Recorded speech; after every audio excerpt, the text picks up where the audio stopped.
All right, this is going to be a little bit of a go through all of the practicum information that you have on Blackboard. So under Blackboard, under course information, I have a folder called practicum information. So let's have a look at some of this so that you know what's going on. So basically, this is what your practicum teacher for 371 will receive, and you will know your practicum teacher and placement closer to the end of September, and then hopefully starting September 30th, I believe is the start date. Okay, so this is just so you know kind of what we are asking the mentor teacher to do, and then kind of what we're expecting you to do. So as a mentor teacher, we're asking you to support your student teacher by providing him or her an opportunity to focus on learning and understanding language and literacy practices in your classroom. So they know that you're supposed to be focusing on language and literacy in your time there. If you end up being there for partly language and literacy and then phys ed or math, go with it. It's as long as you're getting some language and literacy time. If you're getting none, come and talk to Kim and I, and we'll see, and we'll just have to make some changes in there. Okay, so we also are asking the partner teachers to allow you an opportunity to lead literacy activities with small groups of children, so guided reading, read alouds, or shared reading. An opportunity to read one book to a small group or full class during his or her first 2 visitations. So right away, I want you to get in there. I want you to read them a book, and it's linked to assignment 1. I also am hoping that you can teach 3 full class lessons of approximately 30 minutes sometime between October 21st and November 4th. So 3 consecutive Wednesdays when you go out to practicum. These lessons will be planned in conjunction with your teacher outcomes and class activities. So you don't have to come up with really what you're going to teach, but I want you to, you will plan that particular 30 minutes with the guidance of your teacher. And you're going to do a midpoint and final pass-fail evaluation specifically in the teaching of literacy and overall conduct in the classroom. This evaluation form is basically the same form, excuse me, as your 232 form, just with a little bit more focus on language and literacy. So at the beginning of the term, we ask that you assist the student teacher in selecting a small group of students with whom to work for the entire practicum. This is the aim, is that you will, have 2, 3, 4 students, and you will see them as a small group every Wednesday. Sometimes this doesn't work. So again, we just kind of have to go with it. Sometimes you will end up working with different students every time you go there. Sometimes you won't end up working with a small group at all. You'll always be with only the full class, or you'll only be working with one student. Again, these are all things that we can work with, and what we want to do is for you to fit as easily into the classroom as possible. So this is kind of what we ultimately are asking for, but then we kind of work with whatever situation you're in. Again, if you're getting very, very little time to interact with students, either individually or as a small group or as a full class, again, come and talk to Kim and I, and we will come and talk to Kim, or me would be more grammatically correct, and we will then see what we can do about that. Okay, so once the student teacher has completed the 20 hours in your class, please fill out an hours completed sheet as required, and I'll go through what that looks like. So then again, this is just your expectations. As part of ED Test 371, you will be involved in working with a small group of children in a local school setting with responsibilities to focus on learning and understanding language and literacy practice in the classroom. You will read at least 1 book during your first 2 visitations and create and teach 3 full class literacy-focused lessons. This practical component is an integral part of learning about academic and pragmatic aspects of literacy in the elementary classroom. So again, expectations. It's in your best interest to present yourself as a professional. People you'll be meeting and working with may be future contacts, employees, or hiring committee members. So when you are out there, be thinking that people are watching. It doesn't mean you need to be perfect. We expect student teachers to take risks, and in taking risks, sometimes things will go not so well, and sometimes things will go amazingly well. But just always be just put your professional hat on when you go in. So while participating in the class, turn off your cell phone and refrain from texting. If you have to take a text or phone call, just let your partner or teacher know, but put that phone away. Do not be texting even when you're on a break, or if you go into the staff room, don't sit there and text. This is your time to really sink into the school culture. So your friends and your family will survive for 3 hours without you. Just don't text. Don't text. It just sends a message to the teacher that everything else is more important than what is happening right in front of you. I like this one. While participating in class, don't smoke, eat, or drink. Okay.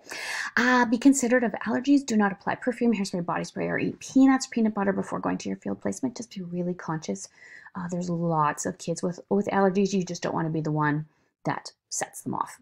Do not share with friends and family details of your field placement experiences. This is important.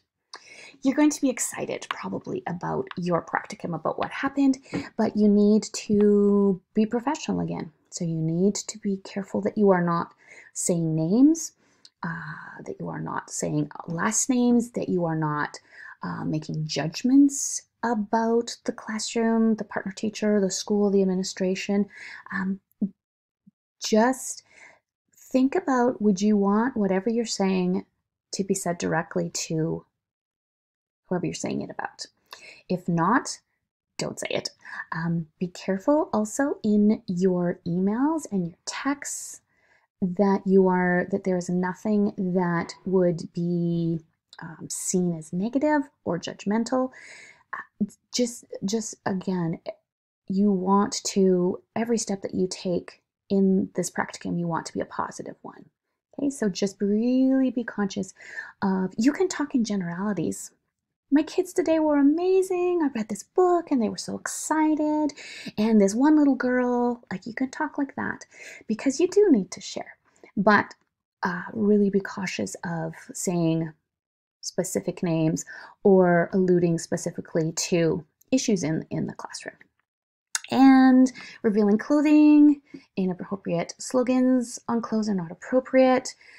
Just really be conscious. If you are in elementary classrooms, you're often kneeling, you're often bending over to help a child at a desk, you're often on a carpet.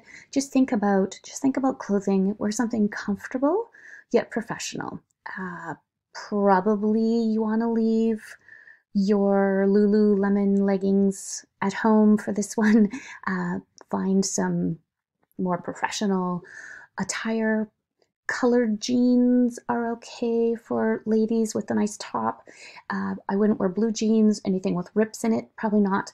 Again, just think about the professional aspect, and that you are now entering into a profession and you're not a student going into that classroom. You are a professional going into that classroom. Okay, so requirement, 20 hours spent in your assigned field experience classroom. This will be between your practicums will be on Wednesday mornings. You do not have any classes, so you have a free block of time for most of you. If not, I believe you've already chatted with Kim about an alternate time, and it will start September 30th and go to December 2nd. There are 10 days allocated in case of any kind of conflict, like in case you're sick, your partner teacher's sick, the children are going off campus, which probably may not be such an issue this term, but it just gives us a little bit of leeway. If you're done your 20 hours on November, whatever that is, 26th, something like that, you're good. You're good to go. Probably go to December 2nd, but you'll have all the hours completed. Okay, you'll complete an hours completed sheet and have your mentor teacher sign it. This must be submitted no later than the last day of class. You can submit that either to me or to Kim. And in order to ensure the safety of children, again, just have all that documentation that Kim has been asking you to bring in.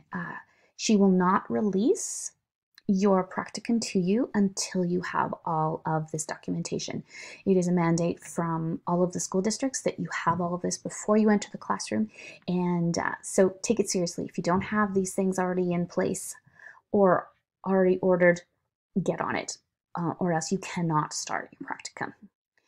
Okay, while in the classroom, at the beginning of the term, you'll focus on learning and understanding language and literacy in the classroom. Observe and pay attention to read alouds, shared reading, guided reading, and independent reading, which the students are learning how to read. So just take this time to really be acutely aware of how is the teacher working on reading skills at any level, kindergarten, grade 3, grade 6. Observe how the literature is organized and available for students. Are there lots of books in the classroom? Are there no books in the classroom? Do they have leveled readers? Can they choose any book they want, or are they restricted in their choice? Anything around how literature is available. Observe how children select literature that they read. Are there leveled books in the classroom? If so, how do the students know how to choose a book that's appropriate? With the help of the mentor teacher, choose a group of 2 to 4 students with whom to work. Once you've confirmed the small group, check with your mentor teacher if a consent form needs to be sent to the parents. If a consent form isn't necessarily, access the form on Blackboard. It's there. If your teacher says no, it's okay. The parents are aware that you are here, and you do not have to, because some parents, a child may come home and go, hey, I just worked out in the hallway with this random adult. And the parents are like, who is this adult? However, if your partner teacher deems that you do not need this is not a mandatory thing. Here we are. Once you have selected your small group and consent forms if necessary, follow the lead of your teacher. So you do not have to be planning. You do not have to be coming up with what you're going to teach. You do need to plan your teaching, but go off your teacher's lead.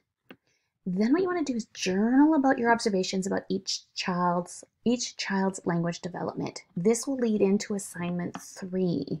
So if you journal really well, jot some things down while you're in the classroom, and then flesh it out after the class, once you're at home. Try not to be writing copious notes when you're there. Just jot notes so that it jogs your memory, and then write things out.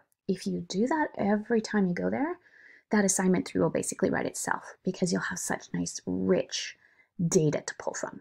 Okay? Observe their reading and writing as well as their oral language. Discuss and plan with your mentor teacher for your 3 full class lessons. Create and implement the lesson plans with the lesson plan template. Reflect with your teacher on your strengths and weaknesses of the lesson, along with student engagement and learning, and be prepared to share your observations and understandings during our class discussions and assignments. So as we go through the course, the longer that you're at your practicum, the more that you'll start to link what you're learning in class with your practicum. So feel free to jump in and say, oh, I saw that in my classroom. That's super cool. Okay, I'm just going to quickly go through the other documents on this particular site. So you have, having trouble here.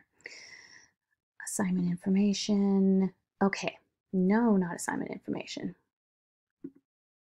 I want practicum information. Okay, so these are all just forms that you need to fill out. So this is the evaluation form that your partner teacher will fill out at midpoint and at the end. Confidentiality form, you need to sign it and give it to, I believe, your teacher. Let me just make sure. Or does this one come back to us? Yes, you give this to us. You bring this back to, you send this back to Kim, I believe. Yes, student confidentiality agreement goes back to Kim. Okay, back. The release form, that is that form that I talked about if you need,